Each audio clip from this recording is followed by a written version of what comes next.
TVN देखण वाले समुचे दर्शकों ਨੂੰ ਦਵਿੰਦਰ ਸਿੰਘ ਬੈਨੀਪਾਲ ਵੱਲੋਂ ਪਿਆਰ ਅਤੇ ਸਤਿਕਾਰ ਸਹਿਤ ਸਤਿ ਸ਼੍ਰੀ ਅਕਾਲ।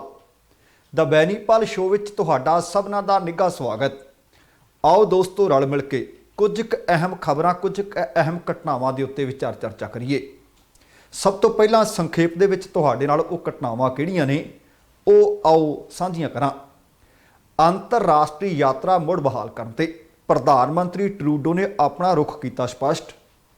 भारत तो कैनेडा आने वाले लोगों वास्ते कैनेडा ने एक नवी शर्त नाल ट्रैवल एडवाइजरी की जारी। कैनेडा सरकार ने नवे वर्क परमिट का किया ऐलान। हरियाणा 100 तो वध किसानां ते देश धरोह दे मुकदमे दर्ज। हरीश रावत के बयान बाद कांग्रेस विच हुई वड्डी हलचल। सिद्धू की प्रधानगी नूं लैके एक बार फिर फसिया पेच। ਇੱਕੋ ਹੀ ਪਰਿਵਾਰ ਦੀਆਂ 5 ਧੀਆਂ ਨੇ ਅਫਸਰ ਬਣ ਕੇ ਰਚਿਆ ਇਤਿਹਾਸ। ਅਤੇ ਆਜ਼ਾਦੀ ਤੋਂ ਬਾਅਦ ਜੰਮੂ ਕਸ਼ਮੀਰ ਦੇ ਇੱਕ ਪਿੰਡ ਵਿੱਚ ਪਹਿਲੀ ਵਾਰ ਬਿਜਲੀ ਪਹੁੰਚੀ, ਲੋਕਾਂ ਵਿੱਚ ਖੁਸ਼ੀ ਦੀ ਲਹਿਰ। ਦੋਸਤੋ ਇਹ ਕੁਝ ਖਬਰਾਂ ਨੇ ਜਿਨ੍ਹਾਂ ਦੇ ਉੱਤੇ ਵਿਚਾਰ ਚਰਚਾ ਕਰਨੀ ਹੈ। ਇਹਦੇ ਤੋਂ ਪਹਿਲਾਂ ਕਿ ਇੱਧਰ ਨੂੰ ਵਧੀਏ, ਤੁਹਾਨੂੰ ਸਭਨਾਂ ਨੂੰ ਬੇਨਤੀ ਹੈ ਕਿ ਜੇਕਰ ਹਾਲੇ ਤੱਕ ਤੁਸੀਂ ਆਪਣੇ ਇਸ ਚੈਨਲ ਨੂੰ ਸਬਸਕ੍ਰਾਈਬ ਨਹੀਂ ਕੀਤਾ ਤਾਂ ਕਿਰਪਾ ਕਰਕੇ ਸਬਸਕ੍ਰਾਈਬ ਕਰਕੇ ਨੋਟੀਫਿਕੇਸ਼ਨ ਵਾਲੀ ਘੰਟੀ ਜ਼ਰੂਰ ਔਨ ਕਰ ਲੈਣੀ। ਤੁਹਾਡੇ ਦਿਲੋਂ ਧੰਨਵਾਦੀ ਹੋਵਾਂਗੇ। ਤੇ ਆਓ ਹੁਣ ਇਹ ਸਾਰੀਆਂ ਇਕੱਲੀਆਂ ਖਬਰਾਂ ਦੀ ਗਹਿਰਾਈ ਦੇ ਨਾਲ ਜਾਂਚ ਪੜਤਾਲ ਕਰੀਏ। ਸਭ ਤੋਂ ਪਹਿਲੀ ਖਬਰ, ਵੱਡੀ ਖਬਰ, ਕੈਨੇਡਾ ਤੇ ਅਮਰੀਕਾ ਦੇ ਲੋਕ ਸ਼ਿੱਦਤ ਦੇ ਨਾਲ ਇੰਤਜ਼ਾਰ ਕਰ ਰਹੇ ਹੈ ਕਿ ਟੀਕੇ ਵੀ ਲੱਗੀ ਜਾ ਰਹੇ ਹੈ, ਕਿਉਂ ਨਾ ਹੁਣ ਸਰਹੱਦਾਂ ਖੋਲ੍ਹ ਦਿੱਤੀਆਂ ਜਾਣ। प्रधान मंत्री जस्टिन ट्रूडो ਨੂੰ ਕੱਲ੍ਹ ਇਹ ਸਵਾਲ ਪੁੱਛਿਆ ਗਿਆ ਸੀ ਕਿ ਅੰਤਰਰਾਸ਼ਟਰੀ ਯਾਤਰਾ ਕਦੋਂ ਤੋਂ ਖੋਲ੍ਹ ਦਿੱਤੀ ਜਾਏਗੀ। ਉਹਨਾਂ ਇਹ ਸਾਰੀਆਂ ਮੰਗਾਂ ਨੂੰ ਸਿਰੇ ਤੋਂ ਖਾਰਜ ਕਰ ਦਿੱਤਾ ਹੈ। ਪ੍ਰਧਾਨ ਮੰਤਰੀ ਟਰੂਡੋ ਦਾ ਕਹਿਣਾ ਸੀ ਕਿ ਬਾਰਡਰਾਂ ਨੂੰ ਖੋਲ੍ਹਣ ਦਾ ਅੰਤਰਰਾਸ਼ਟਰੀ ਯਾਤਰਾ ਬਹਾਲ ਕਰਨ ਦਾ ਫਿਲਹਾਲ ਢੁਕਵਾਂ ਸਮਾਂ ਨਹੀਂ। ਉਹਨਾਂ ਕਿਹਾ ਕਿ ਕੈਨੇਡੀਅਨ ਲੋਕ ਵੀ ਨਹੀਂ ਚਾਹੁੰਦੇ ਹੋਣਗੇ ਕਿ ਜਲਦਬਾਜ਼ੀ ਵਿੱਚ ਕੋਈ ਫੈਸਲਾ ਲਿਆ ਜਾਵੇ ਜਿਸ ਦਾ ਨਤੀਜਾ ਮੁੜ ਤੋਂ COVID-19 ਦੇ ਮਾਮਲੇ ਵੱਧ ਜਾਣ ਅਤੇ ਸਾਨੂੰ ਲੋਕਡਾਊਨ ਲਾਉਣਾ ਪਵੇ। ਅਸਲ ਦੇ ਵਿੱਚ ਕੱਲ੍ਹ US ਮਿਡਵੈਸਟ ਦੇ ਲੈਜਿਸਲੇਟਰ ਸਨ ਜਿਹੜੇ, ਉਹਨਾਂ ਨੇ ਵਾਈਟ ਹਾਊਸ ਨੂੰ ਇਹ ਅਪੀਲ ਕੀਤੀ ਸੀ ਕਿ ਤੁਸੀਂ ਓਟਵਾ ਦੇ ਨਾਲ ਭਾਵ ਕੈਨੇਡਾ ਸਰਕਾਰ ਦੇ ਨਾਲ ਗੱਲ ਕਰੋ ਕਿ ਸਰਹੱਦ ਖੋਲ੍ਹ ਦਿੱਤੀ ਜਾਵੇ। ਇੱਕ ਰਸਮੀ ਵੋਟ ਕੀਤੀ ਸੀ ਉਹਨਾਂ ਨੇ।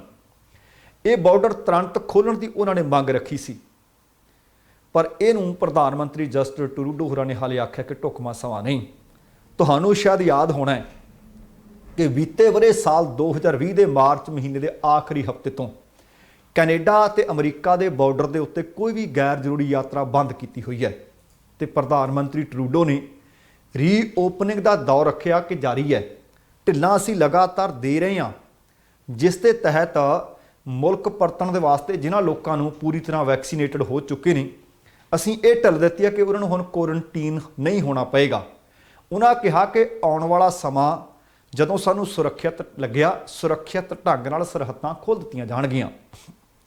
ਤੇ ਬਹੁਤ ਸਾਰੇ ਲੋਕ ਨੇ ਜਿਨ੍ਹਾਂ ਨੂੰ ਵੀਜ਼ੇ ਲੱਗੇ ਹੋਏ ਨੇ, ਜਿਨ੍ਹਾਂ ਦੇ ਬੱਚਿਆਂ ਨੂੰ ਵੀਜ਼ੇ ਲੱਗੇ ਹੋਏ ਨੇ, ਉਹ ਕੈਨੇਡਾ ਆਉਣਾ ਚਾਹੁੰਦੇ ਆ। ਪਰ ਉਹਦੇ ਬਾਬਤ ਲਗਾਤਾਰ ਸਵਾਲ ਵੀ ਰੋਜ਼ ਉੱਠਦੇ ਨੇ। ਇੰਡੀਆ ਦੇ ਵਿੱਚ ਕੋਵਿਡ ਦੀ ਲਹਿਰ ਬਹੁਤ ਬੁਰੇ ਤਰੀਕੇ ਨਾਲ ਆਈ ਤੇ ਬਹੁਤ ਲੋਕਾਂ ਨੂੰ ਪ੍ਰਭਾਵਿਤ ਵੀ ਕੀਤਾ ਸੀ। ਜਿਹੜੇ ਮੁਲਕਾਂ ਦੇ ਵਿੱਚ ਕੋਵਿਡ ਦੇ ਵੱਧ ਕੇਸ ਸਨ, ਉੱਥੋਂ ਤਾਂ ਐਨ ਮੁਕੰਮਲ ਤੌਰ 'ਤੇ ਯਾਤਰਾਵਾਂ ਬੰਦ ਕਰ ਦਿੱਤੀਆਂ ਸਨ, ਫਲਾਈਟਾਂ ਬੰਦ ਕੀਤੀਆਂ ਹੋਈਆਂ ਸੀ।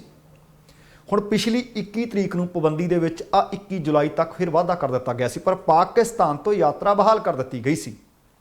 ਪਰ ਇਹ ਕੀ ਸੀ? ਕਿਉਂਕਿ ਭਾਰਤ ਦੇ ਵਿੱਚ ਕੋਵਿਡ ਦੇ ਕੇਸ ਲਗਾਤਾਰ ਵਧ ਰਹੇ ਸਨ, ਪਾਬੰਦੀ ਵਧਾ ਦਿੱਤੀ ਗਈ ਸੀ। ਪਰ ਟੀਕਾਕਰਨ ਤੋਂ ਬਾਅਦ ਬਹੁਤ ਸਾਰੇ ਮੁਲਕਾਂ ਨੇ ਕੁਝ ਸ਼ਰਤਾਂ ਦੇ ਵਿੱਚ ਢਿੱਲਾਂ ਦੇ ਦਿੱਤੀਆਂ ਸਨ, ਕੁਝ ਪਾਬੰਦੀਆਂ ਵਿੱਚ ਛੋੜ ਦਿੱਤੀਆਂ ਸੀ।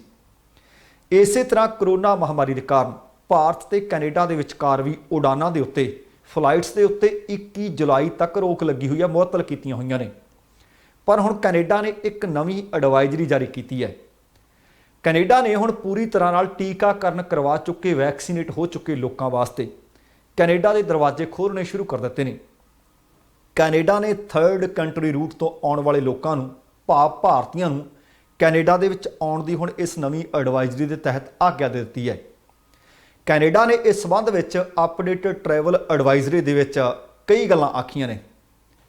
ਆਪਣੀ ਇਸ ਸਲਾਹ ਦੇ ਵਿੱਚ ਆਖਿਆ ਗਿਆ ਕਿ ਭਾਰਤ ਤੋਂ ਕੈਨੇਡਾ ਆਉਣ ਵਾਲੇ ਲੋਕ ਅਸਿੱਧੇ ਰਸਤੇ ਰਾਹੀਂ ਕੈਨੇਡਾ ਦੇ ਵਿੱਚ ਫਲਾਈਟ ਲੈ ਕੇ ਆ ਸਕਦੇ ਹੈ, ਪਰ ਸ਼ਰਤਾਂ ਨੇ ਕੁਝ। ਇਸ ਦੌਰਾਨ ਉਹਨਾਂ ਨੂੰ ਕੋਵਿਡ ਟੈਸਟ ਪ੍ਰਕਿਰਿਆ ਦੇ ਵਿੱਚੋਂ ਲੰਘਣਾ ਪਵੇਗਾ। ਰਿਪੋਰਟ ਨੈਗੇਟਿਵ ਹੋਣ ਤੇ ਹੀ ਫਲਾਈਟ ਵਿੱਚ ਉਹਨਾਂ ਦੀ ਬੋਰਡਿੰਗ ਕਰਨ ਦੀ ਉਹਨਾਂ ਨੂੰ ਆਗਿਆ ਹੋਏਗੀ। ਯਾਤਰਾ ਸੰਬੰਧੀ ਇਸ ਸਲਾਹ ਦੇ ਵਿੱਚ, ਇਸ ਐਡਵਾਈਜ਼ਰੀ ਦੇ ਵਿੱਚ ਇਹ ਵੀ ਕਿਹਾ ਗਿਆ ਕਿ ਕੋਵਿਡ ਨੈਗੇਟਿਵ ਰਿਪੋਰਟ ਤੀਸਰੇ ਮੁਲਕ ਦੀ ਹੋਣੀ ਚਾਹੀਦੀ ਹੈ, ਭਾਵ ਭਾਰਤ ਵਿੱਚ ਨਾ ਤੁਹਾਡੀ ਹੋਈ ਹੋਵੇ, ਕਿਉਂਕਿ ਕੈਨੇਡਾ ਭਾਰਤ ਦੀ ਮੌਲੀਕਿਊਲਰ ਟੈਸਟ ਰਿਪੋਰਟ ਨੂੰ ਫਿਲਹਾਲ ਸਵੀਕਾਰ ਨਹੀਂ ਕਰਦਾ। ਕੈਨੇਡਾ ਸਰਕਾਰ ਨੇ ਭਾਰਤ ਲਈ ਇੱਕ ਗਲੋਬਲ ਯਾਤਰਾ ਸੰਬੰਧੀ ਇਹ ਐਡਵਾਈਜ਼ਰੀ ਜਾਰੀ ਕੀਤੀ ਹੈ। ਇਸ ਦੇ ਵਿੱਚ ਕਿਹਾ ਗਿਆ ਹੈ ਕਿ ਜੇਕਰ ਕੋਈ ਯਾਤਰੀ ਜੋ ਪਹਿਲਾਂ ਕਰੋਨਾ ਪੀੜਤ ਪਾਇਆ ਗਿਆ ਹੋਵੇ ਅਤੇ ਉਹ ਕੈਨੇਡਾ ਦੀ ਯਾਤਰਾ ਕਰਨ ਵਾਲਾ ਹੈ ਤਾਂ ਉਸ ਨੂੰ ਕਰੋਨਾ ਟੈਸਟ ਰਿਪੋਰਟ ਦਿਖਾਉਣੀ ਲਾਜ਼ਮੀ ਹੋਏਗੀ। ਕਰੋਨਾ ਟੈਸਟ ਯਾਤਰਾ ਤੋਂ ਪਹਿਲਾਂ 14 ਤੋਂ 90 ਦਿਨ ਦੇ ਵਿਚਕਾਰ ਦਾ ਹੋਣਾ ਚਾਹੀਦਾ ਹੈ। ਇਹ ਰਿਪੋਰਟ ਭਾਰਤ ਦੀ ਨਹੀਂ ਸਗੋਂ ਕਿਸੇ ਥਰਡ ਕੰਟਰੀ ਦੇ ਵਿੱਚੋਂ ਹੋਣੀ ਚਾਹੀਦੀ ਹੈ। ਇਸ ਤੋਂ ਇਲਾਵਾ ਜੇਕਰ ਕੋਈ ਯਾਤਰੀ ਪੋਜ਼ਿਟਿਵ ਆਉਂਦਾ ਹੈ ਤਾਂ ਉਸ ਨੂੰ ਕੈਨੇਡਾ ਵਿੱਚ ਨਹੀਂ ਸਗੋਂ ਕਿਸੇ ਥਰਡ ਕੰਟਰੀ ਦੇ ਵਿੱਚ ਤੀਸਰੇ ਮੁਲਕ ਵਿੱਚ ਹੀ 14 ਦਿਨ ਦੇ ਵਾਸਤੇ ਇਕਾਂਤਵਾਸ ਹੋਣਾ ਪਏਗਾ। ਭਾਵ ਸ਼ਰਤਾਂ ਨੇ ਕੁਝ ਜੇਕਰ ਤੁਸੀਂ ਕਿਸੇ ਹੋਰ ਰੂਟ ਦੇ ਰਾਹੀਂ ਆਉਣਾ ਚਾਹੁੰਦੇ ਹੋ, ਕਿਉਂਕਿ ਸਿੱਧੀਆਂ ਫਲਾਈਟਾਂ ਦੇ ਉੱਤੇ ਫਿਲਹਾਲ ਪਾਬੰਦੀ ਹੈ। ਹੁਣ ਜਿਹੜੀਆਂ ਇਹ ਸ਼ਰਤਾਂ ਲਾ ਦਿੱਤੀਆਂ ਨੇ, ਇਸ ਅਪਡੇਟਡ ਐਡਵਾਈਜ਼ਰੀ ਨੇ ਕੁਝ ਇੱਕ ਲੋਕਾਂ ਦੀਆਂ ਮੁਸ਼ਕਲਾਂ ਵਧਾਈਆਂ ਹੋਣਗੀਆਂ। ਇਹ ਸਲਾਹ ਦੇ ਨਾਲ ਪੇਸ਼ੇਵਰਾਂ, ਵਿਦਿਆਰਥੀਆਂ ਜਾਂ ਹੋਰ ਕਾਰਨਾਂ ਕਰਕੇ ਜਿਹੜੇ ਕੈਨੇਡਾ ਆਉਣਾ ਚਾਹੁੰਦੇ ਨੇ, ਭਾਰਤ ਤੋਂ ਆਉਣਾ ਚਾਹੁੰਦੇ ਨੇ, ਉਹਨਾਂ ਦੀਆਂ ਸਮੱਸਿਆਵਾਂ ਜ਼ਰੂਰ ਵਧੀਆਂ ਹੋਣਗੀਆਂ ਕਿਉਂਕਿ ਖਰਚ ਉਹਨਾਂ ਨੂੰ ਜ਼ਿਆਦਾ ਪਾਉਣਾ ਹੈ। ਜਿਹੜੀ ਸਲਾਹ ਇਹ ਐਡਵਾਈਜ਼ਰੀ ਹੈ ਉਹਦੇ ਮੁਤਾਬਕ ਰਿਪੋਰਟ ਪੋਜ਼ਿਟਿਵ ਆਉਣ ਤੇ ਮੈਂ ਇੱਕ ਵਾਰੀ ਫਿਰ ਦੱਸ ਦਿਆਂ ਕਿ ਭਾਰਤੀ ਯਾਤਰੀ ਨੂੰ ਕਿਸੇ ਤੀਸਰੇ ਮੁਲਕ ਦੇ ਵਿੱਚ 14 ਦਿਨ ਦੇ ਵਿੱਚ ਇਕਾਂਤਵਾਸ ਰਹਿਣਾ ਪੈ ਸਕਦਾ ਹੈ, ਕਿਉਂਕਿ ਉੱਥੇ ਰਹਿਣਾ ਸੁਖਾਲਾ ਨਹੀਂ ਹੋਏਗਾ, ਮਹਿੰਗਾ ਹੋਏਗਾ। ਇਸ ਨਾਲ ਉਹਨਾਂ ਦਾ ਸਮਾਂ ਵੀ ਬਰਬਾਦ ਹੋਣਾ, 14 ਦਿਨ ਉੱਥੇ ਬਿਤਾਉਣੇ ਪੈਣਗੇ ਅਤੇ ਉੱਥੇ ਰਹਿਣ ਦਾ ਖਰਚ ਵੀ ਝੱਲਣਾ ਪਏਗਾ। ਪਰ ਇਹ ਚੋਇਸ ਤੁਹਾਡੀ ਹੈ ਕਿ ਤੁਸੀਂ 21 ਜੁਲਾਈ ਤੱਕ ਹਾਲੇ ਇੰਤਜ਼ਾਰ ਕਰਨਾ। ਕਈ ਫਲਾਈਟਾਂ ਨੂੰ ਖੋਲ੍ਹ ਦਿੱਤਾ ਜਾਂਦਾ ਹੈ ਜਿਹੜੀ ਮੁਅੱਤਲੀ ਚੱਲ ਰਹੀ ਹੈ, ਜਾਂ ਤੁਸੀਂ ਕਿਸੇ ਥਰਡ ਕੰਟਰੀ ਦੇ ਵਿੱਚ ਦੀ ਕੋਈ ਵਿੰਗਾ ਟੇਢਾ ਰੂਟ ਲੈ ਕੇ ਆਉਣਾ ਚਾਹੁੰਦੇ ਹੋ। ਪਰ ਆਹ ਕੁਝ ਸ਼ਰਤਾਂ ਨੇ, ਇਹਦਾ ਖਿਆਲ ਰੱਖਿਆ ਜਾਵੇ। ਤੇ ਨਾਲ ਕੈਨੇਡਾ ਸਰਕਾਰ ਕੁਝ ਢਿੱਲਾਂ ਵੀ ਦੇ ਰਹੀ ਹੈ।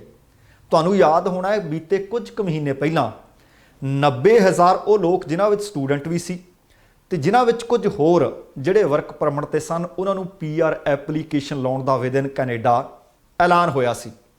ਉਹਨਾਂ ਵਿੱਚੋਂ ਸਟੂਡੈਂਟਸ ਦੀਆਂ ਤਾਂ ਲਗਭਗ ਕੁਝ ਘੰਟਿਆਂ ਤੋਂ ਬਾਅਦ ਉਹ ਐਪਲੀਕੇਸ਼ਨ ਫਿਲ ਹੋ ਗਈਆਂ ਸਨ, ਪਰ ਦੂਸਰੇ ਜਿਹੜੇ 2 ਇਹ ਤੇ 1 ਕਿਊਬੈਕ ਦੇ ਵਾਸਤੇ ਆ ਉਹ ਹਾਲੇ ਵੀ ਚੱਲ ਰਿਹਾ ਹੈ। ਹੁਣ ਇਹਦੇ ਦਰਮਿਆਨ ਕੈਨੇਡਾ ਸਰਕਾਰ ਨੇ ਇੱਕ ਹੋਰ ਕੱਚੇ ਲੋਕਾਂ ਦੇ ਵਾਸਤੇ ਤੋਹਫਾ ਦੇ ਦਿੱਤਾ ਹੈ। ਅਸਲ ਦੇ ਵਿੱਚ ਕੈਨੇਡਾ ਸਰਕਾਰ ਨੇ ਜ਼ਰੂਰੀ ਸੇਵਾਵਾਂ ਦੇ ਵਿੱਚ ਜਿਹੜੇ ਲੱਗੇ ਹੋਏ ਵਰਕਰ ਨੇ ਜਾਂ ਫਿਰ ਜਿਹੜੇ ਇੰਟਰਨੈਸ਼ਨਲ ਸਟੂਡੈਂਟ ਨੇ, ਉਹਨਾਂ ਵਾਸਤੇ ਨਵਾਂ ਓਪਨ ਵਰਕ ਪਰਮਿਟ ਪ੍ਰੋਗਰਾਮ ਲਿਆਉਣ ਦਾ ਐਲਾਨ ਕਰ ਦਿੱਤਾ ਹੈ। ਇਹ ਨਵਾਂ ਵਰਕ ਪਰਮਿਟ ਪ੍ਰੋਗਰਾਮ ਹੈ ਜਿਹੜਾ 26 ਜੁਲਾਈ ਤੋਂ ਸ਼ੁਰੂ ਹੋਣਾ ਹੈ ਤੇ ਕੈਨੇਡਾ ਦੇ ਵਿੱਚ ਆਰਜੀ ਤੌਰ ਤੇ ਰਹਿ ਰਹੇ ਉਹ ਲੋਕ ਜਿਨ੍ਹਾਂ ਨੇ PR ਲਈ ਅਪਲਾਈ ਕੀਤਾ ਪਰ ਉਹਨਾਂ ਦੇ ਜਿਹੜੇ ਮੌਜੂਦਾ ਵਰਕ ਪਰਮਿਟ ਸੀ ਜਾਂ ਪਰਮਿਟ ਸਨ ਉਹ ਜਲਦ ਖਤਮ ਹੋਣ ਜਾ ਰਹੇ ਸੀ। ਉਹਨਾਂ ਨੂੰ ਚਿੰਤਾ ਸੀ ਤੇ ਹੁਣ ਕੀ ਕਰਾਂਗੇ। ਹੁਣ ਉਹਨਾਂ ਨੂੰ ਚਿੰਤਾ ਕਰਨ ਦੀ ਲੋੜ ਨਹੀਂ। ਜਿਨ੍ਹਾਂ ਨੇ PR ਲਈ ਅਪਲਾਈ ਕੀਤਾ ਤੇ ਫੈਸਲੇ ਦੀ ਉਡੀਕ ਕਰ ਰਹੇ ਸੀ, ਉਹਨਾਂ ਨੂੰ ਕੈਨੇਡਾ ਸਰਕਾਰ ਦੇ ਵੱਲੋਂ ਓਪਨ ਵਰਕ ਪਰਮਿਟ ਜਾਰੀ ਕੀਤਾ ਜਾਏਗਾ। ਇਹ ਓਪਨ ਵਰਕ ਪਰਮਿਟ 31 ਦਸੰਬਰ ਤੇ 2022 ਤੱਕ ਆ ਯਾਦ ਰੱਖੋ, 21 ਦੀ ਨਹੀਂ ਮੈਂ ਗੱਲ ਕਰ ਰਿਹਾ, 31 ਦਸੰਬਰ 2022 ਤੱਕ ਵੈਲਿਡ ਹੋਵੇਗਾ। ਬਹੁਤ ਸਾਰੇ ਲੋਕਾਂ ਵਾਸਤੇ ਖੁਸ਼ੀ ਦੀ ਅਤੇ ਰਾਹਤ ਦੀ ਖਬਰ ਹੈ। ਅਗਲੀ ਖਬਰ ਆਪਾਂ ਹੁਣ ਇੰਡੀਆ ਵਾਲੇ ਪਾਸੇ ਚੱਲਦੇ ਹਾਂ।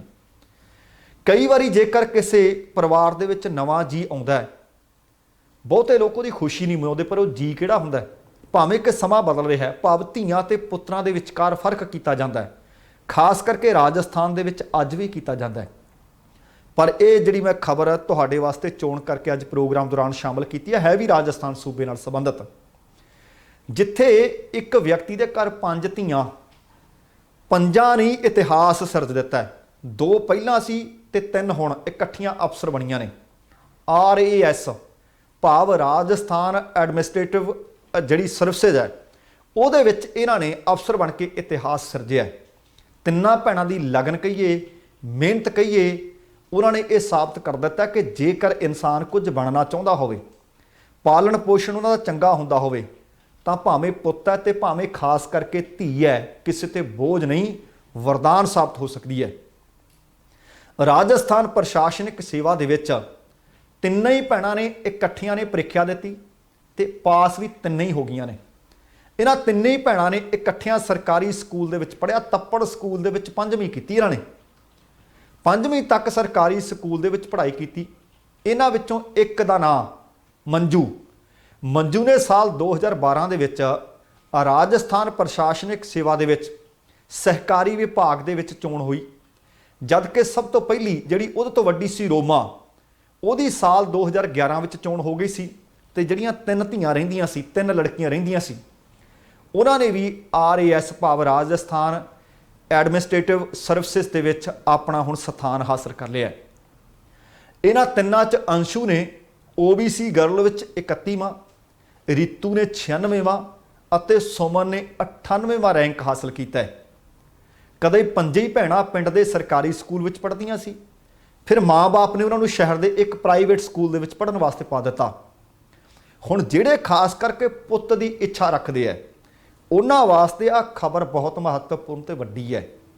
ਜਾਂ ਫਿਰ ਜਿਨ੍ਹਾਂ ਦੇ ਪੁੱਤ ਵੀ ਨੇ ਤੇ ਨਾਲ ਧੀਆਂ ਵੀ ਨੇ ਫਰਕ ਰੱਖਦੇ ਆ, ਉਹਨਾਂ ਵਾਸਤੇ ਆ ਖਬਰ ਵੱਡੀ ਹੈ। ਅਸਲ ਵਿੱਚ ਬੀਤੇ ਕਈ ਦਿਨ ਤੋਂ ਖਬਰਾਂ ਆ ਰਹੀਆਂ ਨੇ ਕਿ ਪੰਜਾਬ ਦੇ ਵਿੱਚੋਂ ਭਾਈ ਬਹੁਤ ਸਾਰੇ ਪਰਿਵਾਰਾਂ ਦੇ ਨਾਲ ਠੱਗੀਆਂ ਹੋ ਗਈਆਂ। ਠੱਗੀਆਂ ਦਾ ਕਾਰਨ ਕੀ ਹੈ ਕਿ ਪੁੱਤ ਉਹਨਾਂ ਦੇ ਪੜ੍ਹਨ ਲਿਖਣ ਦੇ ਜਾਂ ਤਾਂ ਯੋਗ ਨਾ ਕਹੀਏ, ਜਾਂ ਉਹ ਮਿਹਨਤੀ ਨਹੀਂ ਸੀ।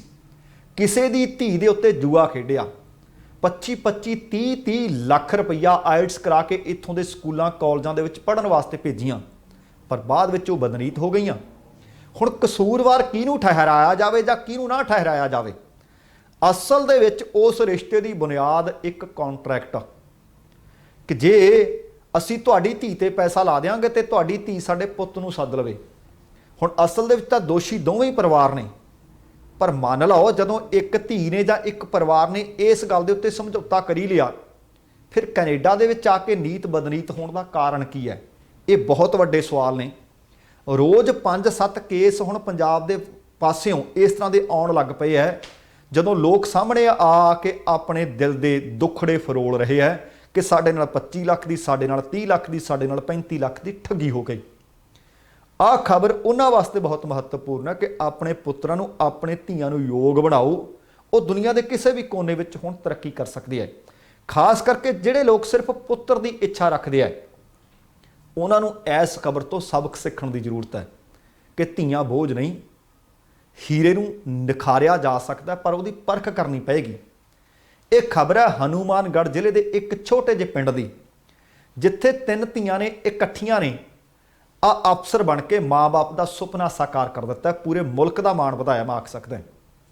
ਹਨੂਮਾਨਗੜ੍ਹ ਜ਼ਿਲ੍ਹੇ 'ਚ ਰਾਵਤਸਰ ਤਹਿਸੀਲ ਦਾ ਪਿੰਡ ਹੈ ਭੇਰੂਸਰੀ ਪਿੰਡ ਦਾ ਇੱਕ ਕਿਸਾਨ ਹੈ ਸਹਿਦੇਵ ਸਹਾਰਨ ਦੇ 5 ਧੀਆਂ, 5 ਚੋਂ 2 ਪਹਿਲਾਂ ਰੋਮਾ ਤੇ ਅੰਜੂ RAS ਬਣੀਆਂ, ਭਰਤੀ ਹੋ ਗਈਆਂ, ਤੇ ਜਿਹੜੀਆਂ 3 ਰਹਿੰਦੀਆਂ ਸਨ ਅੰਸ਼ੂ, ਸੁਮਨ ਤੇ ਰੀਤੂ, ਉਹਨਾਂ ਨੇ ਹੁਣ ਇਸ ਪ੍ਰੀਖਿਆ ਨੂੰ ਪਾਸ ਕਰਕੇ ਆਪਣਾ ਸਥਾਨ ਹਾਸਲ ਕਰ ਲਿਆ। ਹੁਣ ਆਮ ਜਿਹਾ ਪਰਿਵਾਰ ਹੈ, ਸਧਾਰਨ ਪਰਿਵਾਰ ਹੈ, ਪਰ ਤੁਸੀਂ ਦੇਖੋ ਪ੍ਰਾਪਤੀ 5 ਧੀਆਂ ਦੀ ਵੱਡੀ ਹੈ। ਇਸ ਕਰਕੇ ਇਹ ਖਬਰ ਬਹੁਤ ਮਹੱਤਵਪੂਰਨ ਸੀ। ਅਗਲੀ ਖਬਰ ਵੀ ਬਹੁਤ ਮਹੱਤਵਪੂਰਨ ਹੈ। ਅਸੀਂ ਦਮਗਜ਼ੇ ਮਾਰਦੇ ਹਾਂ ਕਿ ਅਸੀਂ ਦੂਸਰੀ ਪਾਵਰ ਹੈ ਦੁਨੀਆ ਦੀ, ਅਸੀਂ ਤੀਸਰੀ ਪਾਵਰ ਹੈ। ਜੰਮੂ ਕਸ਼ਮੀਰ ਦਾ ਇੱਕ ਪਿੰਡ ਹੈ ਜਿੱਥੇ 1947 ਦੇ ਵਿੱਚ ਭਾਰਤ ਤੇ ਪਾਕਿਸਤਾਨ ਦੀ ਵੰਡ ਹੁੰਦੀ ਹੈ, ਭਾਰਤ ਆਜ਼ਾਦ ਹੁੰਦਾ ਹੈ। ਹਾਲੇ ਤੱਕ ਉਸ ਪਿੰਡ ਵਿੱਚ ਬਿਜਲੀ ਨਹੀਂ ਸੀ, ਬੱਤੀ ਨਹੀਂ ਸੀ। ਉਸ ਪਿੰਡ ਦੇ ਵਿੱਚ ਪਹਿਲੀ ਵਾਰ ਕੱਲ ਬੁੱਧਵਾਰ ਵਾਲੇ ਦਿਨ ਬਿਜਲੀ ਪਹੁੰਚੀ ਤੇ ਲੋਕਾਂ ਦੇ ਵਿੱਚ ਖੁਸ਼ੀ ਦੀ ਲਹਿਰ ਸੀ। ਉਹਨਾਂ ਦਾ ਚਾਅ ਸਾਂਭਿਆ ਹੀ ਨਹੀਂ ਸੀ ਜਾਂਦਾ। ਜੰਮੂ ਕਸ਼ਮੀਰ ਦੇ ਰਾਮਬਨ ਜ਼ਿਲ੍ਹੇ ਦੇ ਪਿੰਡ ਕਡੋਲਾ ਦੇ ਵਿੱਚ ਬਿਜਲੀ ਪਹਿਲੀ ਵਾਰੀ ਪਹੁੰਚੀ ਹੈ। ਪਹਿਲੀ ਵਾਰੀ ਲੋਕਾਂ ਨੇ ਲਾਟੂ ਆਪਣੇ ਘਰ 'ਚ ਜਗਦਾ ਦੇਖਿਆ। ਪਹਾੜਾਂ ਨਾਲ 4 ਚਫੇਰਿਓਂ ਘਿਰਿਆ ਹੋਇਆ ਇਹ ਪਿੰਡ ਹੈ। ਬੁੱਧਵਾਰ ਵਾਲੇ ਦਿਨ ਜਦੋਂ ਬੱਤੀ ਬਲੀ, ਲਾਈਟ ਪਹੁੰਚੀ, ਲੋਕ ਡਾਢੇ ਖੁਸ਼। ਇਹ ਸੀ ਜਿਵੇਂ ਘਰ ਦੇ ਵਿੱਚ ਕੋਈ ਜਵਾਕ ਨਵਾਂ ਜੰਮਿਆ ਹੋਵੇ ਜਾਂ ਪਿੰਡ 'ਚ ਜਾਂ ਘਰ 'ਚ ਵਿਆਹ ਹੋਇਆ ਹੋਵੇ, ਇਸ ਤਰ੍ਹਾਂ ਦਾ ਮਾਹੌਲ ਸੀ। ਪਿੰਡ ਦੇ ਵਿੱਚ ਪਹਿਲੀ ਵਾਰ ਬਿਜਲੀ ਪਹੁੰਚਣ ਤੇ ਪਿੰਡ ਦੇ ਲੋਕਾਂ ਨੇ ਕਿਹਾ ਕਿ ਅਸੀਂ ਅੱਜ ਆਪਣੇ ਘਰਾਂ ਵਿੱਚ ਬੱਤੀ ਬਲਦੀ ਪਹਿਲੀ ਵਾਰੀ ਦੇਖੀ ਆ, ਬੜੇ ਖੁਸ਼ ਹਾਂ, ਸਰਕਾਰ ਦਾ ਧੰਨਵਾਦ ਵੀ ਕਰਦੇ ਹਾਂ। ਇਹਦੇ ਤੋਂ ਪਹਿਲਾਂ ਅਸੀਂ ਸੂਰਜ ਦੀ ਰੌਸ਼ਨੀ ਤੇ ਨਿਰਭਰ ਸੀ। ਰਾਤ ਨੂੰ ਹਨੇਰੇ ਵਿੱਚ ਲੱਕੜਾਂ ਤੇ ਲੈਂਪਾਂ ਦਾ ਸਹਾਰਾ ਲੈਂਦੇ ਸੀ। ਇੱਕ ਵਿਅਕਤੀ ਜਿਸ ਦਾ ਨਾਮ ਮੁਹੰਮਦ ਇਕਬਾਲ ਮੁਹੰਮਦ ਇਕਬਾਲ ਨੇ ਕਿਹਾ ਕਿ ਸਾਨੂੰ ਸਾਡੇ ਘਰ ਵਿੱਚ ਬਿਜਲੀ ਪਹਿਲੀ ਵਾਰੀ ਮਿਲੀ ਹੈ, ਲਗਭਗ 25 ਘਰਾਂ ਦੇ ਵਿੱਚ ਬਿਜਲੀ ਪਹੁੰਚੀ ਹੈ। ਸਾਡੇ ਬੱਚੇ ਕਹਿੰਦੇ ਬਗੈਰ ਬਿਜਲੀ ਦੇ ਪੜ੍ਹ ਨਹੀਂ ਸੀ ਸਕਦੇ, ਇੱਥੋਂ ਤੱਕ ਕਿ ਸਾਨੂੰ ਆਪਣੇ ਮੋਬਾਈਲ ਫੋਨ ਚਾਰਜ ਕਰਨ ਵਾਸਤੇ ਰਾਮਬਨ ਜਾਣਾ ਪੈਂਦਾ ਸੀ। ਹੁਣ ਅਸੀਂ ਆਪਣੇ ਘਰ ਦੇ ਵਿੱਚ ਟੈਲੀਵਿਜ਼ਨ ਵੀ ਲਿਆਉਣ ਦੀ ਯੋਜਨਾ ਬਣਾ ਰਹੇ ਹਾਂ। ਇਹਦੇ ਤੋਂ ਪਹਿਲਾਂ ਅਸੀਂ ਲੈਂਪਾਂ ਦੇ ਜ਼ਰੀਏ ਆਪਣੇ ਘਰ ਨੂੰ ਰੋਸ਼ਨਾਉਂਦੇ ਸੀ। ਪਿੰਡ ਦਾ ਇੱਕ ਰਹਿਣ ਵਾਲਾ ਹੋਰ ਵਿਅਕਤੀ ਮੁਹੰਮਦ ਇਰਸ਼ਾਦ, ਉਹ ਕਹਿੰਦੇ ਸਾਨੂੰ ਬਿਜਲੀ ਮੁਹੱਈਆ ਕਰਵਾਉਣ ਲਈ ਅਸੀਂ ਪ੍ਰਸ਼ਾਸਨ ਦਾ ਧੰਨਵਾਦ ਕਰਦੇ ਹਾਂ।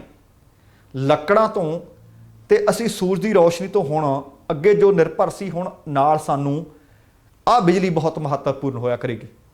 ਤੇ ਨਾਲ ਸਾਡੇ ਕਹਿੰਦੇ ਧੂਏ ਨਾਲ ਫੇਫੜੇ ਖਰਾਬ ਹੋ ਗਏ, ਕਿਉਂਕਿ ਲੱਕੜਾਂ ਵਾਲ ਕੇ ਠੰਡ ਵੀ ਹੁੰਦੀ ਸੀ ਤਾਂ ਗੁਜ਼ਾਰਾ ਕਰਦੇ ਸੀ।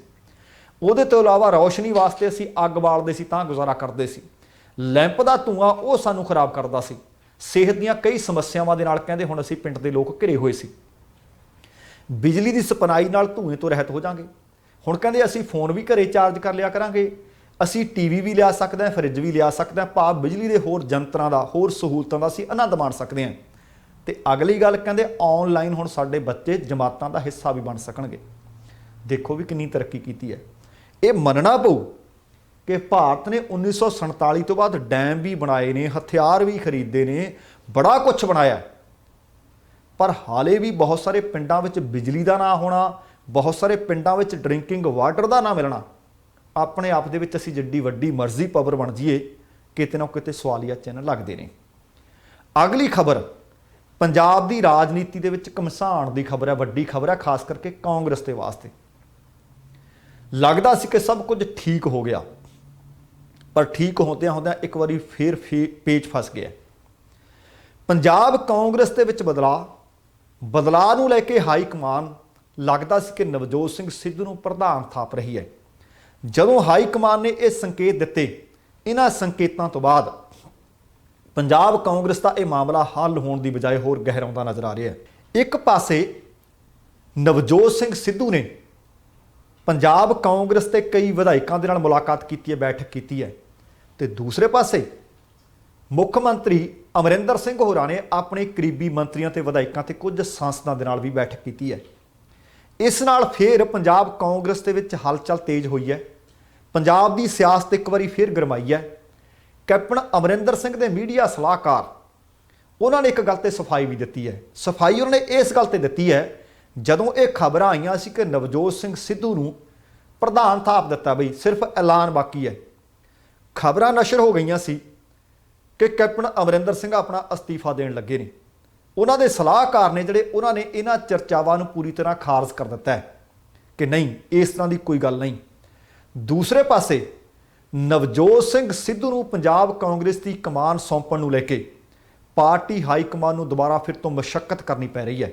ਦੂਸਰੇ ਪਾਸੇ ਖਬਰ ਹੈ ਕਿ ਪੰਜਾਬ ਕਾਂਗਰਸ ਦੇ ਇੰਚਾਰਜ ਨੇ ਹਰੀਸ਼ ਰਾਵਤ ਦੇ ਵੱਲੋਂ ਨਵਜੋਤ ਸਿੰਘ ਸਿੱਧੂ ਨੂੰ ਪੰਜਾਬ ਕਾਂਗਰਸ ਦਾ ਪ੍ਰਧਾਨ ਬਣਾਏ ਜਾਣ ਵਾਲੇ ਬਿਆਨ ਤੋਂ ਬਾਅਦ ਕੈਪਟਨ ਅਮਰਿੰਦਰ ਸਿੰਘ ਸਮੇਤ ਕਈ ਸੀਨੀਅਰ ਆਗੂਆਂ ਨੇ ਪਤਾ ਲੱਗਿਆ ਕਿ ਪਾਰਟੀ ਪ੍ਰਧਾਨ ਸੋਨੀਆ ਗਾਂਧੀ ਨੂੰ ਇਹ ਸੁਨੇਹਾ ਦਿੱਤਾ ਕਿ ਇਹ ਫੈਸਲਾ ਠੀਕ ਨਹੀਂ, ਇਸ ਫੈਸਲੇ ਤੇ ਦੁਬਾਰਾ ਨਜ਼ਰਸਾਨੀ ਕਰੋ। ਕੁਝ ਸੀਨੀਅਰ ਆਗੂਆਂ ਦੇ ਵੱਲੋਂ ਇਤਰਾਜ਼ ਪ੍ਰਗਟਾਏ ਜਾਣ ਤੋਂ ਬਾਅਦ ਪਤਾ ਲੱਗਿਆ ਕਿ ਸੋਨੀਆ ਗਾਂਧੀ ਨੇ ਫਿਰ ਪੰਜਾਬ ਕਾਂਗਰਸ ਦੇ ਇੰਚਾਰਜ ਹਰੀਸ਼ ਰਾਵਤ ਨੂੰ 10 ਜਨਪਦ ਤੇ ਬੁਲਾ ਲਿਆ, ਭਾਵ ਆਪਣੀ ਰਿਹਾਇਸ਼ ਤੇ ਬੁਲਾਇਆ। ਸੋਨੀਆ ਗਾਂਧੀ ਨਾਲ ਮੀਟਿੰਗ ਤੋਂ ਬਾਅਦ ਜਦੋਂ ਹਰੀਸ਼ ਰਾਵਤ ਬਾਹਰ ਆਏ ਤਾਂ ਉਹਨਾਂ ਫਿਰ ਸਪਸ਼ਟ ਕਰ ਦਿੱਤਾ ਕਿ ਨਵਜੋਤ ਸਿੰਘ ਸਿੱਧੂ ਨੂੰ ਪ੍ਰਧਾਨ ਬਣਾਉਣ ਦੀ ਗੱਲ ਉਹਨਾਂ ਨੇ ਆਖੀ ਵੀ ਨਹੀਂ ਸੀ।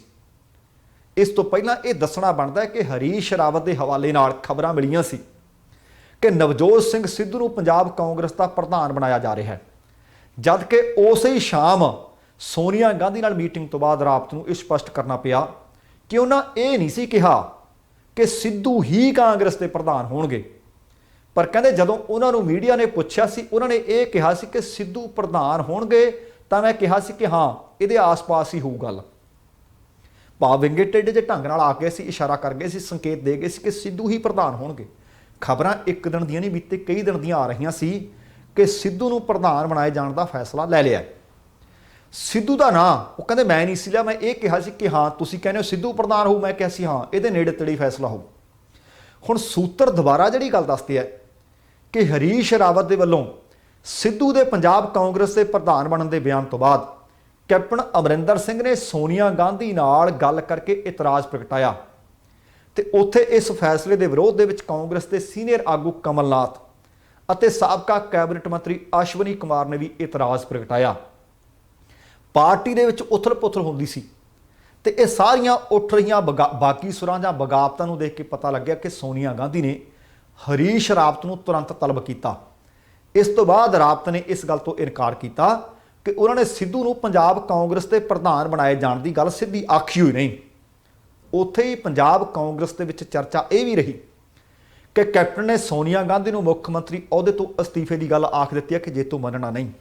ਪਰ ਮੈਂ ਹੁਣੀ ਦੱਸ ਰਿਹਾ ਸੀ ਕਿ ਬਾਅਦ ਦੇ ਵਿੱਚ ਮੁੱਖ ਮੰਤਰੀ ਦੇ ਮੀਡੀਆ ਸਲਾਹਕਾਰ ਰਵੀਨ ਠੁਕਰਾਲ ਨੇ ਸਪਸ਼ਟ ਕੀਤਾ ਕਿ ਕੈਪਟਨ ਨੇ ਨਾ ਕੋਈ ਅਸਤੀਫੇ ਦੀ ਗੱਲ ਕੀਤੀ ਹੈ ਤੇ ਨਾ ਅਸਤੀਫਾ ਦੇ ਰਹੇ ਨੇ ਕੈਪਟਨ ਤੇ ਸਿੱਧੂ। ਪਰ ਇਹ ਗੱਲ ਮੰਨਣੀ ਪਊ ਕਿ ਆਹ ਜਿਹੜਾ ਘਟਨਾਕ੍ਰਮ ਦਿੱਲੀ ਦੇ ਵਿੱਚ ਹਾਈ ਕਮਾਂਡ ਦੇ ਵਿੱਚ ਵਾਪਰ ਰਿਹਾ ਸੀ, ਉਹਦੇ ਤੋਂ ਬਾਅਦ ਕੈਪਟਨ ਖੇਮਾ ਵੀ ਤੇ ਸਿੱਧੂ ਵਾਲਾ ਖੇਮਾ ਵੀ ਦੋਵੇਂ ਸਰਗਰਮ ਬੜੇ ਹੋਏ। ਦੋਵਾਂ ਨੇ ਪੈਰਲਲ ਮੀਟਿੰਗਾਂ ਬੜੀਆਂ ਕੀਤੀਆਂ। ਬੀਤੀ ਦੇਰ ਸ਼ਾਮ ਮੁੱਖ ਮੰਤਰੀ ਅਮਰਿੰਦਰ ਸਿੰਘ ਦੇ ਜਿਹੜੇ ਕਰੀਬੀ ਸੀ, ਲਗਭਗ ਅੱਧਾ ਦਰਜਨ ਤੋਂ ਜ਼ਿਆਦਾ ਵਿਧਾਇਕ ਦੱਸੇ ਜਾ ਰਹੇ ਨੇ, ਕੁਝ ਸੰਸਦ ਮੈਂਬਰ ਦੱਸੇ ਜਾ ਰਹੇ ਨੇ, ਕੁਝ ਵਜ਼ੀਰ ਦੱਸੇ ਜਾ ਰਹੇ ਨੇ, ਉਹਨਾਂ ਨੇ ਮੁਲਾਕਾਤਾਂ ਕੀਤੀਆਂ। ਤੇ ਦੂਸਰੇ ਪਾਸੇ ਇਹ ਵੀ ਪਤਾ ਲੱਗਿਆ ਕਿ ਕੁਝ ਮੰਤਰੀਆਂ ਤੇ ਕੁਝ ਵਿਧਾਇਕਾਂ ਦੇ ਨਾਲ ਨਵਜੋਤ ਸਿੰਘ ਸਿੱਧੂ ਨੇ ਵੀ ਮੁਲਾਕਾਤਾਂ ਕੀਤੀਆਂ ਨੇ। ਹਾਲਾਂਕਿ ਕੈਪਟਨ ਦੀਆਂ ਮੀਟਿੰਗਾਂ ਦੱਸਿਆ ਜਾ ਰਿਹਾ ਕਿ ਪਹਿਲਾਂ ਨਿਰਧਾਰਤ ਸੀ। ਵੀਰਵਾਰ ਦੀ ਸਵੇਰ ਵਕਤ ਪਤਾ ਲੱਗਿਆ ਕਿ ਪੰਜਾਬ ਦੇ ਕੈਬਨਿਟ ਮੰਤਰੀ ਸੁੰਦਰ ਸ਼ਾਮ ਅਰੋੜਾ ਚੌਧਰੀ ਕੈਪਟਨ ਨਾਲ ਮੁਲਾਕਾਤ ਕਰਨ ਵਾਸਤੇ ਪਹੁੰਚੇ, ਜਦ ਕਿ ਵਿਧਾਇਕਾਂ ਤੇ ਸੰਸਦ ਮੈਂਬਰਾਂ ਦੇ ਨਾਲ ਹੋਈ ਮੀਟਿੰਗ ਦੇ ਵਿੱਚ ਦੱਸਿਆ ਜਾ ਰਿਹਾ ਹੈ ਕਿ ਸੰਸਦ ਮੈਂਬਰ ਜਸਵੀਰ ਡਿੰਪਾ, ਗੁਰਜੀਤ ਔਜਲਾ, ਵਿਧਾਇਕਾਂ ਦੇ ਵਿੱਚ ਰਵਿੰਦਰ ਆਵਲਾ, ਫਤਿਹ ਜੰਗ ਬਾਜਵਾ, ਰਾਣਾ ਗੁਰਮੀਤ ਸੋਢੀ, ਕੁਲਦੀਪ ਵੈਦ, ਮੁਨੀਸ਼ ਤਿਵਾੜੀ ਆਦਿ ਸ਼ਾਮਲ ਦੱਸੇ ਗਏ ਨੇ। ਤੇ ਦੂਸਰੇ ਪਾਸੇ ਨਵਜੋਤ ਸਿੰਘ ਸਿੱਧੂ ਵੀ ਕੁਝ ਚੋਟੀ ਦੇ ਤੇ ਧੜੱਲੇਦਾਰ ਕਾਂਗਰਸੀ ਆਗੂਆਂ ਦੇ ਨਾਲ ਮੁਲਾਕਾਤਾਂ ਕਰ ਰਹੇ ਸੀ, ਮੇਲ ਮਿਲਾਪ ਕਰ ਰਹੇ ਸੀ। ਤੇ ਦੇਰ ਸ਼ਾਮ ਕੈਪਟਨ ਦੇ ਵਿਰੋਧੀ ਖੇਮੇ ਦੇ ਵਿੱਚ ਜਿਹੜੇ ਸ਼ਾਮਲ ਨੇ, ਸੁਖਜਿੰਦਰ ਰੰਧਾਵਾ, ਉਹਨਾਂ ਦੀ ਸਰਕਾਰੀ ਰਿਹਾਇਸ਼ ਤੇ ਇਹ ਸਾਰੇ ਪਹੁੰਚਦੇ ਨੇ। ਉਹਨਾਂ ਦੇ ਵਿੱਚ ਤ੍ਰਿਪਤ ਰਜਿੰਦਰ ਸਿੰਘ ਬਾਜਵਾ ਦੱਸੇ ਜਾ ਰਹੇ ਨੇ, ਸੁਖ ਸਰਕਾਰੀਆ, ਚਰਨਜੀਤ ਚੰਨੀ ਸਮੇਤ ਇਹ ਵੀ ਪਤਾ ਲੱਗਿਆ ਕਿ ਵਿਧਾਇਕ ਪ੍ਰਗਟ ਸਿੰਘ, ਕੁਲਬੀਰ ਜ਼ੀਰਾ, ਵਰਿੰਦਰਜੀਤ ਸਿੰਘ ਪਾੜਾ, ਕਾਕਾ ਸੁਖਜੀਤ ਸਿੰਘ, ਕੁਲਜੀਤ ਨਾਗਰਾ ਤੇ ਕੁਸ਼ਲਦੀਪ ਢਿੱਲੋਂ ਦਾ ਨਾਮ ਪਤਾ ਲੱਗਿਆ ਕਿ ਇਹਨਾਂ ਨੇ ਵੀ ਆਪਸ ਦੇ ਵਿੱਚ ਸੁਖੀ ਰੰਧਾਵਾ ਦੀ ਰਿਹਾਇਸ਼ ਤੇ ਮੀਟਿੰਗ ਕੀਤੀ ਹੈ। ਹੁਣ ਸ਼ਾਇਦ ਤੁਹਾਨੂੰ ਇਹ ਵੀ ਯਾਦ ਹੋਵੇ ਕਿ ਜਦੋਂ ਨਵਜੋਤ ਸਿੰਘ ਸਿੱਧੂ ਨੇ ਬਾਗੀ ਸੁਰਾਂ ਅਪਣਾਈਆਂ ਸੀ, ਹਾਈ ਕੋਰਟ ਦੇ ਵੱਲੋਂ ਕੋਟਕਪੂਰਾ ਗੋਲੀकांड ਨੂੰ ਲੈ ਕੇ ਬਣੀ ਸਿੱਟ ਦੀ ਰਿਪੋਰਟ ਤੇ ਸਿੱਟ ਖਾਰਜ ਕੀਤੇ ਜਾਣ ਦੇ ਆਦੇਸ਼ ਚਾੜ ਦਿੱਤੇ ਸਨ, ਤਾਂ ਉਹਦੇ ਤੋਂ ਬਾਅਦ ਜਿੱਥੇ ਨਵਜੋਤ ਸਿੰਘ ਸਿੱਧੂ ਨੇ ਬਾਗੀ ਸੁਰਾਂ ਅਪਣਾਈਆਂ ਸੀ ਤੇ ਕੈਬਨਿਟ ਮੰਤਰੀ ਸੁਖਜਿੰਦਰ ਸਿੰਘ ਰੰਧਾਵਾ ਨੇ ਕੈਪਟਨ ਦੇ ਖਿਲਾਫ ਮੋਰਚਾ ਖੋਲ੍ਹ ਦਿੱਤਾ ਸੀ। ਬਾਅਦ ਦੇ ਵਿੱਚ ਚਰਨਜੀਤ ਚੰਨੀ ਤੇ ਨਾਲ ਬਾਜਵਾ ਨੇ ਵੀ ਤੇ ਨਾਲ ਸਰਕਾਰੀਆ ਨੇ ਵੀ ਕੈਪਟਨ ਅਮਰਿੰਦਰ ਦੇ ਖਿਲਾਫ ਬਾਗੀ ਸੁਰਾਂ ਅਪਣਾ ਲਈਆਂ ਸੀ। ਪਰ ਦੂਸਰੇ ਪਾਸੇ ਕੁਸ਼ਲਦੀਪ ਢਿੱਲੋਂ ਨੂੰ ਜਦੋਂ ਪੁੱਛਿਆ ਗਿਆ, ਉਹ ਕਹਿੰਦੇ ਇਹ ਮੀਟਿੰਗ ਆਮ ਸੀ, ਇਹ ਅਸੀਂ ਪਹਿਲੀ ਨਹੀਂ, ਇਸ ਤਰ੍ਹਾਂ ਦੀਆਂ ਮੀਟਿੰਗਾਂ ਅਸੀਂ ਪਹਿਲਾਂ ਵੀ ਕਰਦੇ ਰਹਿੰਦੇ ਹਾਂ, ਇਹਨਾਂ ਮੀਟਿੰਗਾਂ ਵਿੱਚ ਅਸੀਂ ਪਾਰਟੀ ਦੇ ਮੁੱਦਿਆਂ ਤੇ ਗੱਲਬਾਤ ਕਰਦੇ ਹਾਂ, ਚਰਚਾ ਕਰਦੇ ਰਹਿੰਦੇ ਹਾਂ। ਪਰ ਸੁਣਨ ਵਿੱਚ ਇਹ ਆਇਆ ਕਿ ਸਿੱਧੂ ਦੇ ਪ੍ਰਧਾਨ ਐਲਾਨੇ ਜਾਣ ਦੀ ਖੁਸ਼ੀ ਦੇ ਮੱਦੇਨਜ਼ਰ ਇਹ ਮੀਟਿੰਗ ਹੋਈ, ਇਹ ਇਕੱਠ ਹੋਇਆ। ਇਹ ਸਾਰੇ ਕਾਸੇ ਤੋਂ ਮੀਡੀਆ ਨੂੰ ਦੂਰ ਰੱਖਿਆ ਗਿਆ। ਦੂਜੇ ਪਾਸੇ ਸਿੱਧੂ ਦਾ ਨਾਮ ਪ੍ਰਧਾਨ ਵਜੋਂ ਉਭਰਨ ਤੋਂ ਬਾਅਦ ਕੈਪਟਨ ਖੇਮਾ ਸਰਗਰਮ ਨਜ਼ਰ ਆਇਆ। ਸਿਸਮਾ ਫਾਰਮ ਹਾਊਸ ਤੇ ਕੁਝ ਸੰਸਦ ਮੈਂਬਰ ਪਹੁੰਚੇ, ਕੁਝ ਵਜ਼ੀਰ ਪਹੁੰਚੇ। ਇਹਨਾਂ ਵਿੱਚ ਗੁਰਪ੍ਰੀਤ ਕਾਂਗੜ ਵੀ ਦੱਸੇ ਜਾ ਰਹੇ ਨੇ ਤੇ ਸਾਧੂ ਸਿੰਘ ਧਰਮਸੋਤ। ਇਹਨਾਂ ਦੋ ਨੇ ਤਾਂ ਇੱਥੋਂ ਤੱਕ ਆਖ ਦਿੱਤਾ, ਕਾਂਗੜ ਨੇ ਤੇ ਧਰਮਸੋਤ ਨੇ, ਕਿ ਅਸੀਂ ਅਮਰਿੰਦਰ ਨਾਲ ਕੱਲ੍ਹ ਵੀ ਖੜੇ ਸੀ ਤੇ ਅੱਜ ਵੀ ਡਟ ਕੇ ਖੜੇ ਹਾਂ। ਹੁਣ ਇਹ ਵੀ ਪਤਾ ਲੱਗਿਆ ਕਿ ਕਾਂਗਰਸ ਹਾਈ ਕਮਾਂਡ ਦੇ ਵੱਲੋਂ ਪ੍ਰਧਾਨ ਥਾਪੇ ਜਾਣ ਦੇ ਸੰਕੇਤ ਦੇ ਦਰਮਿਆਨ ਕੈਪਟਨ ਅਮਰਿੰਦਰ ਸਿੰਘ ਹੋਰਾਂ ਨੇ ਦੋ ਟੁੱਕ ਸਾਫ਼-ਸਾਫ਼ ਗੱਲ ਸੁਣਾ ਦਿੱਤੀ ਹੈ ਸੋਨੀਆ ਗਾਂਧੀ ਨੂੰ ਕਿ 2022 ਦੀਆਂ ਭਾਵ ਜਿਹੜੀਆਂ ਆਗਾਮੀ ਚੋਣਾਂ ਹੋਣਗੀਆਂ, ਕਾਂਗਰਸ ਪਾਰਟੀ ਨੂੰ ਜਿਤਾਉਣ ਦੇ ਵਾਸਤੇ, ਜਿਸ ਤਰ੍ਹਾਂ 2017 ਦੀਆਂ ਵਿਧਾਨ ਸਭਾ ਚੋਣਾਂ ਤੋਂ ਪਹਿਲਾਂ ਕਾਂਗਰਸ ਪਾਰਟੀ ਦੀ ਅਗਵਾਈ ਪੰਜਾਬ ਵਿੱਚ ਮੈਂ ਖੁਦ ਕੀਤੀ ਸੀ, ਆ 2022 ਦੀਆਂ ਚੋਣਾਂ ਵਿੱਚ ਮੈਨੂੰ ਦੂਜਾ ਨਾ ਕੋਈ ਤੀਜਾ ਨਹੀਂ ਚਾਹੀਦਾ, ਮੈਂ ਪਾਰਟੀ ਦੀ ਅਗਵਾਈ ਖੁਦ ਕਰਾਂਗਾ। ਹੁਣ ਵੇਖਦੇ ਹਾਂ ਕਿ ਆਹ ਸਾਰਾ ਘਟਨਾਕ੍ਰਮ ਜੋ ਕੁਝ ਵਾਪਰਿਆ ਇੱਕ ਸੰਕੇਤ ਤੋਂ ਬਾਅਦ ਫਿਰ ਕਿਵੇਂ ਆਖਿਆ ਜਾ ਸਕਦਾ ਕਿ ਇਹ ਇੱਕਮਿਕ ਹੋ ਸਕਦੀ ਹੈ। ਜੇ ਨਵਜੋਤ ਸਿੰਘ ਸਿੱਧੂ ਨੂੰ ਕੱਲ੍ਹ ਨੂੰ ਪ੍ਰਧਾਨ ਥਾਪ ਵੀ ਦਿੱਤਾ ਜਾਂਦਾ, ਐਲਾਨ ਕਰ ਦਿੱਤਾ ਜਾਂਦਾ, ਕਿਵੇਂ ਆਖਿਆ ਜਾ ਸਕਦਾ ਕਿ ਪਾਰਟੀ ਮਜ਼ਬੂਤ ਹੋਏਗੀ? ਕਿਵੇਂ ਆਖਿਆ ਜਾ ਸਕਦਾ ਕਿ ਦੋਵੇਂ ਇਕੱਠੇ ਮਿਲ ਕੇ ਚੱਲ ਸਕਣਗੇ? ਜੇ ਪ੍ਰਧਾਨ ਦੀ ਤੇ ਮੁੱਖ ਮੰਤਰੀ ਦੀ ਆਪਸ ਦੇ ਵਿੱਚ ਨਹੀਂ ਬਣਦੀ ਤਾਂ 2022 ਵਾਲਾ ਇਹ ਮੈਦਾਨ ਫਤਿਹ ਕਿਵੇਂ ਕਰਨਗੇ? ਪਾਰਟੀ ਹਾਈ ਕਮਾਨ ਦੀਆਂ ਮੁਸ਼ਕਲਾਂ ਇੱਕ ਵਾਰੀ ਚੰਡੀਗੜ੍ਹ ਵਿੱਚ ਹੋਈਆਂ ਮੀਟਿੰਗਾਂ ਨੇ ਫਿਰ ਵਧਾ ਕੇ ਰੱਖ ਦਿੱਤੀਆਂ ਨੇ। ਇਹ ਆਖਿਆ ਜਾ ਸਕਦਾ ਹੈ ਕਿ ਨਵਜੋਤ ਸਿੰਘ ਸਿੱਧੂ ਨੂੰ ਕੁਰਸੀ ਤੇ ਬੈਠਦਿਆਂ ਪਿੱਛੋਂ ਉਹਦੇ ਕੁਰਸੀ ਇੱਕ ਵਾਰੀ ਫਿਰ ਖਿੱਚ ਲਈ ਗਈ ਹੈ। ਹੁਣ ਕੁਰਸੀ ਤੇ ਬਿਠਾ ਕੌਣ ਰਿਹਾ ਸੀ, ਕੁਰਸੀ ਖਿੱਚ ਕੌਣ ਰਿਹਾ, ਪੇਚ ਇੱਕ ਵਾਰੀ ਫਿਰ ਫਸ ਗਏ ਨੇ। ਇਹ ਆਪਣੇ ਆਪ ਦੇ ਵਿੱਚ ਬਹੁਤ ਮਹੱਤਵਪੂਰਨ ਘਟਨਾਕ੍ਰਮ ਵਾਪਰਿਆ ਹੈ। ਕਿਸੇ ਵੇਲੇ ਵੀ ਇਹ ਲੱਗਦਾ ਸੀ ਕਿ ਐਲਾਨ ਹੋਣਾ ਹੈ, ਪਰ ਐਲਾਨ ਹੋਣ ਤੋਂ ਪਹਿਲਾਂ ਹੀ ਕੜੀ ਘੁਲ ਗਈ ਹੈ। ਅਗਲੀ ਜਿਹੜੀ ਖਬਰ ਹੈ ਇਹ ਵੀ ਮਹੱਤਵਪੂਰਨ ਖਬਰ ਹੈ। ਹਰਿਆਣਾ ਵਾਲੇ ਪਾਸਿਓਂ ਖਬਰ ਹੈ ਤੇ ਨਾਲ ਸੁਪਰੀਮ ਕੋਰਟ ਜਿਹੜੀ ਸਭ ਤੋਂ ਵੱਡੀ ਅਦਾਲਤ ਆ ਉਹਦੀਆਂ ਕੁਝ ਟਿੱਪਣੀਆਂ ਨੇ। ਹਰਿਆਣਾ ਵਿੱਚ ਦਰਅਸਲ ਹਰਿਆਣਾ ਦੇ ਡਿਪਟੀ ਸਪੀਕਰ ਦੀ ਕਾਰ ਤੇ ਕਹਿੰਦੇ ਇੱਕ ਹਮਲਾ ਹੋ ਗਿਆ।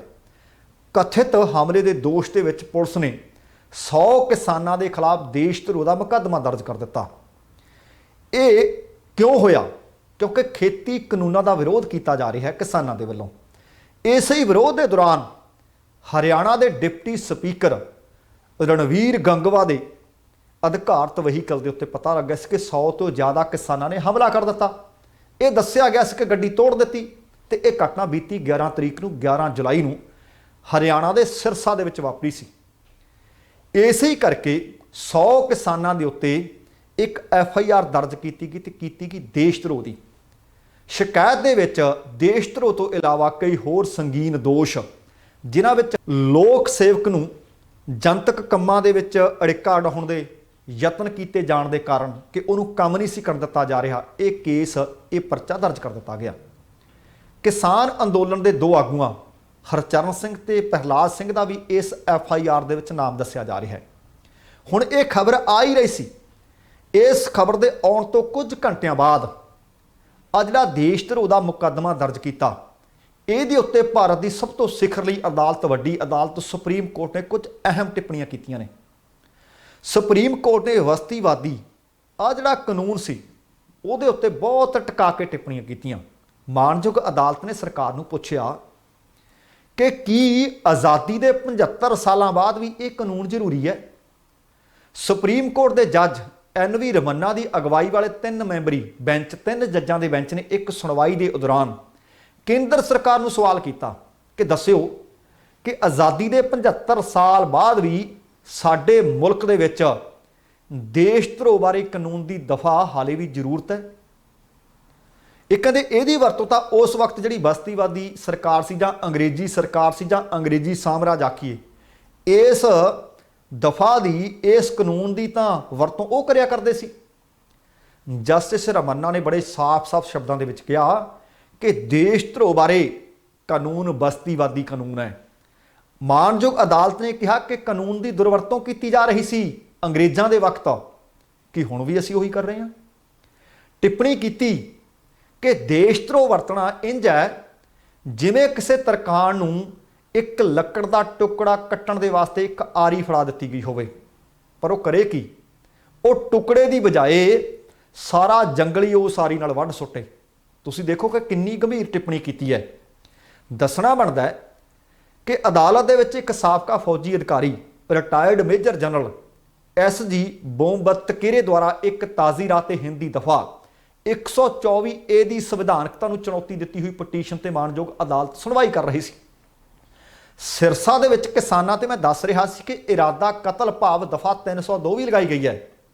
ਪਰ ਸਭ ਤੋਂ ਮਹੱਤਵਪੂਰਨ ਸਵਾਲ ਇਹ ਕਿ ਕੇਂਦਰ ਦੁਆਰਾ ਬਣਾਏ ਗਏ ਖੇਤੀ ਕਾਨੂੰਨ ਦਾ ਵਿਰੋਧ ਕਰ ਰਹੇ ਕਿਸਾਨਾਂ ਨੂੰ ਦੇਸ਼ ਧਰੋਹੀ ਕਿਵੇਂ ਆਖਿਆ ਜਾ ਸਕਦਾ? ਇਹ ਸਵਾਲ ਹੈ। ਸਵਾਲ ਇਹ ਵੀ ਹੈ ਕਿ ਕਿਸੇ ਸਿਆਸੀ ਆਗੂ ਜਾਂ ਕਿਸੇ ਸਿਆਸੀ ਪਾਰਟੀ ਦਾ ਬਾਈਕਾਟ ਕਰਨਾ ਜਾਂ ਉਹਨੂੰ ਸਮਾਗਮ ਕਰਨ ਤੋਂ ਰੋਕਣਾ ਜਾਂ ਉਹਦੇ ਸਮਾਗਮ ਦੇ ਵਿੱਚ ਵਿਘਨ ਪਾਉਣਾ, ਕੀ ਇਹ ਦੇਸ਼ ਧਰੋਹ ਹੈ? ਇਹੀ ਸਵਾਲ ਸੁਪਰੀਮ ਕੋਰਟ ਨੇ ਕੇਂਦਰ ਸਰਕਾਰ ਨੂੰ ਪੁੱਛਿਆ ਕਿ ਸਰਕਾਰ ਦੀਆਂ ਨੀਤੀਆਂ ਦਾ ਵਿਰੋਧ ਕਰਨਾ, ਉਹਦੀ ਮੁਖਾਲਫਤ ਕਰਨੀ, ਉਹਦੇ ਨਾਲ ਸਹਿਮਤ ਨਾ ਹੋਣਾ, ਕੀ ਇਹ ਦੇਸ਼ ਧਰੋਹ ਹੈ? ਕੀ ਜਮਹੂਰੀਅਤ ਨਾਲ ਇਹ ਧਰੋਹ ਨਹੀਂ? ਕੀ ਇਹ ਨੈਤਿਕਤਾ ਨਹੀਂ? ਕੀ ਇਹ ਨੈਤਿਕ ਕਾਰਵਾਈ ਨਹੀਂ? ਤੁਸੀਂ ਦੇਖੋ ਕਿ ਕਿਹੜੀਆਂ ਟਿੱਪਣੀਆਂ ਕਿਹੜੇ ਸਮੇਂ ਤੇ ਟਿਕਾ ਕੇ ਅਦਾਲਤ ਵੱਲੋਂ ਕੀਤੀਆਂ ਗਈਆਂ ਨੇ। ਉਹ ਕਹਿੰਦੇ ਇਹਨਾਂ ਹੀ ਕਾਨੂੰਨਾਂ ਦੇ ਅਧੀਨ ਤਾਂ ਮਹਾਤਮਾ ਗਾਂਧੀ ਨੂੰ ਜਾਂ ਹੋਰਨਾਂ ਨੂੰ ਦੇਸ਼ ਧਰੋਹ ਦੇ ਮੁਕੱਦਮੇ ਦਰਜ ਕਰਕੇ ਬਸਤੀਵਾਦੀ ਜਾਂ ਜਿਹੜੀ ਉਸ ਵਕਤ ਦੀ ਸਰਕਾਰ ਸੀ ਉਹ ਕਰਿਆ ਕਰਦੀ ਸੀ। ਸਾਨੂੰ ਇਸ ਕਾਨੂੰਨ ਦੀ ਅੱਜ ਜ਼ਰੂਰਤ ਕਿਹੜੀ ਹੈ? ਬਹੁਤ ਕਮਾਲ ਦੀਆਂ ਟਿੱਪਣੀਆਂ ਸੀ। ਤੁਹਾਡਾ ਇਹਨਾਂ ਖਬਰਾਂ ਦੇ ਪ੍ਰਤੀ ਕੀ ਪ੍ਰਤੀਕਰਮ ਹੈ? ਕਿਰਪਾ ਕਰਕੇ ਕਮੈਂਟ ਬਾਕਸ ਦੇ ਵਿੱਚ ਜ਼ਰੂਰ ਲਿਖਿਓ। ਅਸੀਂ ਤੁਹਾਡੇ ਧੰਨਵਾਦੀ ਹੋਵਾਂਗੇ। ਸੋ ਹੁਣ ਇਹ ਸੀ ਅੱਜ ਦਾ ਪ੍ਰੋਗਰਾਮ। ਸਮੇਂ ਦੀ ਸਮਾਪਤੀ ਹੈ।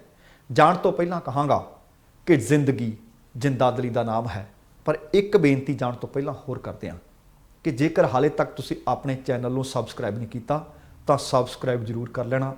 ਦਵਿੰਦਰ ਸਿੰਘ ਬੈਨੀਪਾਲ ਨੂੰ ਆਗਿਆ ਦਿਓ। ਸਤਿ ਸ਼੍ਰੀ ਅਕਾਲ ਤੇ ਰੱਬ ਰਾਖਾ।